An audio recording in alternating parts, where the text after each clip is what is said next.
welcome back to my channel. If you are new here, welcome. I am Ashley. I'm a homeschooling mom with 7 kiddos. I am currently expecting number 8, and so I wanted to do a little update for you guys. I will put a link here for my first trimester update, and we are already in my second trimester, so we are actually a number of weeks into my second trimester. So I wanted to do kind of an update for you guys if that is something you are interested in. It flies by, let me tell you, and it flies by even more so when you have 7 other kids to, take care of during the week, and you tend to forget how fast it really goes. And so anyway, I wanted to kind of give an update for you guys. In my first trimester video, I kind of talked a little bit about how I was feeling, how I kind of my eating habits and things like that. I will say pretty much when my 12 weeks hit, that kind of went away. Yes, I'm still hungry, but it is nothing like it is my first trimester. My first trimester, it is like I have to eat every few hours, and then if I don't, it hits me like a ton of bricks, and I'm just like, I feel sick. I have not had that since before my 12 weeks, and that's typical. I have actually been pleasantly surprised, though, how fast the switch was from first to second trimester, because typically it's kind of like a gradual thing. Like, okay, well, I'm still a little hungry. I still feel a little sick, but it's not as bad. No, it was literally like, I feel like overnight it just went to, okay, I can go a long time, not a long time, maybe 6 hours during the day without eating and still feel okay, like not feel sick. And I don't have to like stop at the, while I'm in the grocery store and get, open up a box of granolas because I'm about to throw up. So if you are still in your first trimester, a lot of times that is when it just kind of does a 180 and just completely changes. And that's why obviously a lot of people start to feel better their second trimester. Typically though, like I said, mine takes a little bit longer, but this time around it was just like, whoop, you're done with the first trimester. Okay, you feel much better now. So my anti-nausea medicine that I have taken, I guess it was last pregnancy too, was Zofran. And previously I took diclegis, but that knocks me out. And so I knew this time around I did not want to take that because I just can't function even taking one pill. It was like I had to sit there and balance, like, do I want to feel sick or do I want to feel horrible in the morning? Because I would wake up and I would be so groggy, and then I would be irritable, and it would last until unless I took a nap, it would continue to last. So if you are on diclegis, I know some people handle that okay, but like my prescription originally was like, take 2 pills, in the morning. And I'm just like, no, this is not going to be possible. I cannot function on diclegis even one pill a day. So Zofran has worked. If I feel a little bit funny, a lot of times it'll be at night. I'll just pop one of those, and it is like every so many days. It is not even, I don't do it every day. I think the directions say like every 6 hours as needed. I have never had to take it twice in one day. I think my body just, I don't know, my body just, I guess, knows what the process is. Like, here we go again. And so, I start to feel movement a little bit later than normal this time around. Well, not necessarily later, unless I'm just not really paying attention too much because I'm just constantly moving.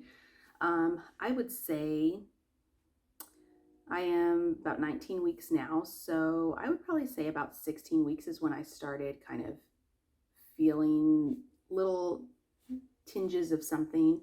I notice it a little bit more now. And I think maybe that's just because my stomach is stretched more. I don't know. But that's obviously reassuring. I did get, I don't know if I have it over there. I did get a baby Doppler, an at-home baby Doppler. I will link it down below. That has been great. I do it just kind of for fun periodically as I am feeling movement now, but prior to feeling movement, it was more reassuring, especially if you have longer periods during your doctor's appointments, longer spans of time during your doctor's appointments. So it took a minute, but it does work. And it was like $60 or something.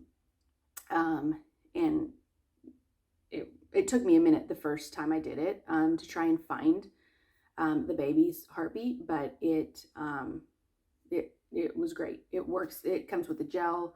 It shows the number on there. I don't think I mentioned I'm having a boy. I don't think I mentioned that because in my last video I didn't know. I had done the gender test with all of that, the blood work and all that, and I don't think I had gotten it back yet. So I'm having a boy, so I will have 5 boys and 3 girls, which is exactly what my grandparents had, which is crazy.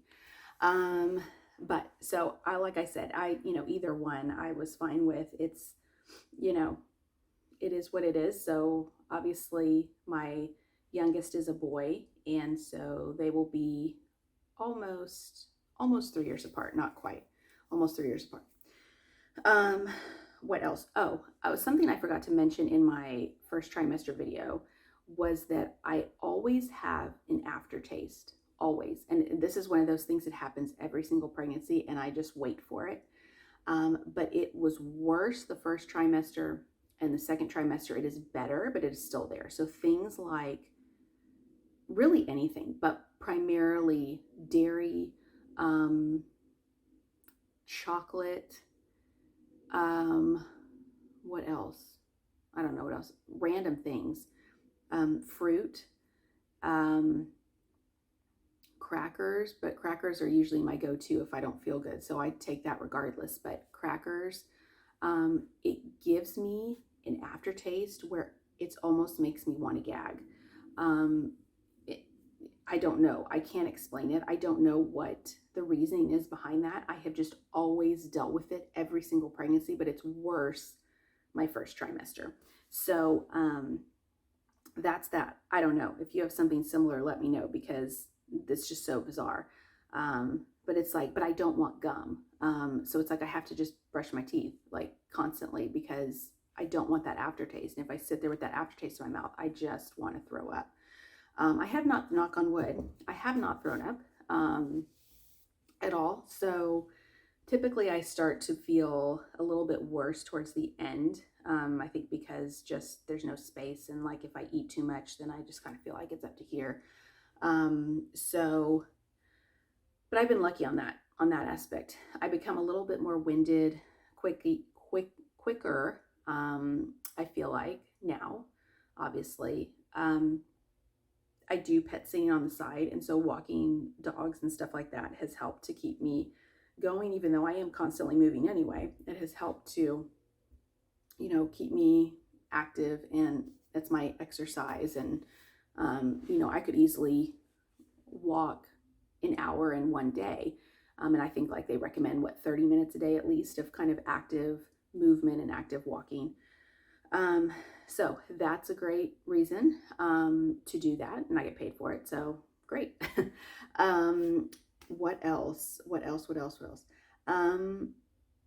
Like I said, I am bigger now. I looked back on it was like a Facebook memory or something of when I was like 15 weeks or 20 weeks with one of my other kids, and I was like half the size of what I am now, which is fine, but it's just funny how different each one is as you progress. And obviously, as you have more, you're going to get bigger faster. So, what else? I am continuing to take the prenatals, it's either called Prenate Pixie or Pixie Prenate. I can't remember. The like little, very small capsules, and they have been great. I have not had any issues with taking them. No after, side effects or anything like that of feeling sick. I take it after dinner, like right after dinner, so I have food in my stomach. And then I go ahead, I'm still taking the aspirin, which will hopefully prevent, as best it can, preeclampsia for this pregnancy. So I am doing that. I am still taking my blood pressure medication. I'm actually doing that twice a day now because the numbers were still a little bit high. And so it's one of those like slow release ones. And so it has helped my blood pressure to do it twice a day, to kind of keep those numbers steady. I have my anatomy scan, I think in, is it 2 weeks? 2 weeks? 1 week? 2 weeks? I don't know. I'm trying to keep my own kids' schedules like at bay. And so it'll be like the day before. I'm like, oh, I have a doctor's appointment tomorrow. Whereas like my first pregnancy, I was like, okay, counting down the days, 3 weeks and 4 days left until my next appointment. And now I'm just like, oh, okay, I have an appointment tomorrow. So I have that anatomy scanned, which obviously I already know it's a boy, but it is fun to go to those scans. And obviously they check everything out. But the one that I go to does, just kind of as a side thing, does the 3D, prints out a number of pictures in the 3D version. And so that is always cool because I always look forward to that. And that is just a really neat thing. I never do those separately. So it's fun to have that. I was thinking about doing maternity. I've never done maternity pictures ever. But I was thinking of maybe doing those this time around, but I don't know. I will see. I think those can get kind of pricey, but it's one of those things. If I haven't done it with all of them, then why start now? But I don't know. We'll see. We'll see how that goes. What else? I think that's it. My second trimester has really been very uneventful, other than like having to pee a lot. I do have to pee a lot. So that's that. I think that's it. I think that is it. I will keep you guys updated, and I have a couple more kind of pregnancy videos that I was thinking of doing that I will incorporate onto here. Just kind of in general, just kind of chit-chatting because I like to do that, obviously. All right, guys, if you have any questions about the second trimester or, anything pregnancy related, I probably have an answer from one of my pregnancies at some point. So anyway, let me know, guys. Thanks for watching. I will see you next time. Take care.